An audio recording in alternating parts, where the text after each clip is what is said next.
Um, now the Village Foundation, you left it in what year was it?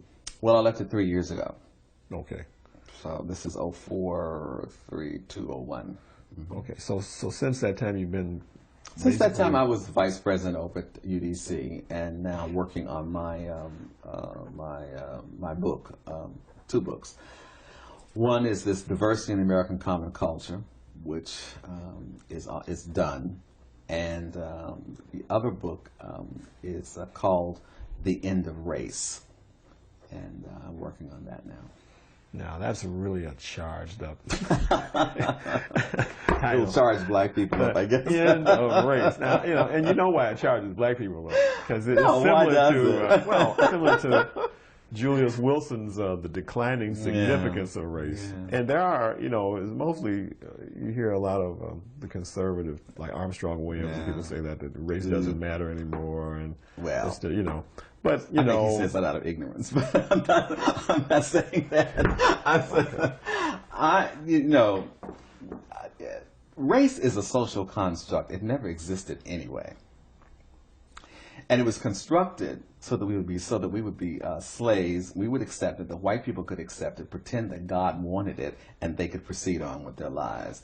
I think it's time we help them understand that that won't work anymore. It gives us a whole new lens on life because the new biology, and I use a lot of biology, a lot of science in this, the new biology says that everybody in the world is descended from an African Eve. So if all men are descended from an African Eve, we are all one family. They're all Africans. We're all Africans.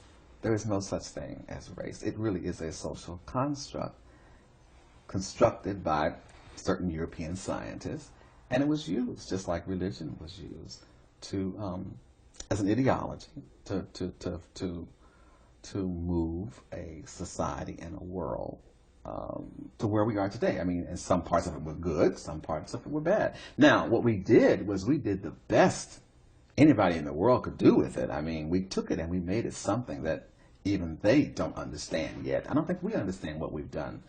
I mean, I've heard Jimmy Baldwin, I mean, I got to meet him, say, we've created a culture that's known around the world in less than 200 years. That's pretty doggone good. We make the world move. The world moves to our rhythms, to our songs, no matter what they are. Even if you don't like rap, it moves to that. Even if you don't like the spirituals when they were introduced to the world, it changed how the world thought. It changed how people did things. I want us to see that we are change agents. We are not bound by something called race, which is a horrible construct that we worship. It's a bad thing to worship because, as Du Bois said, I had nothing to do with my skin color. I just got here, and whatever those genes were that were working on that day, I mean, I could have looked like pitch cold because I got some really black ancestors, or I could have been white with blue eyes. Just depending on how those genes got mixed when I came out, that's who I am. And so I don't have any homage to my skin color. What I have, though, is I understand why people do, because the context, the construct that we had to live under, forged a culture that we had to create for ourselves.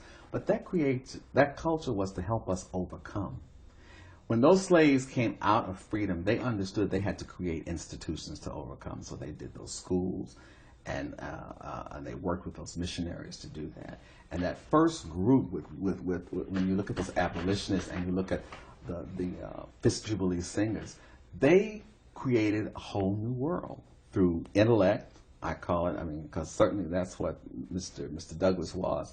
And through the spirituals to see ourselves differently in the world. Then you come right down to Du Bois, who took intellect even further and set a blueprint for freedom. And then you go right to King, who led us to that freedom. Now, what do we do with that freedom now that we're there? I think we have to say, thank you, this is great. We stand on that. Now, world, let's talk about who we really are. And that's what the book is about.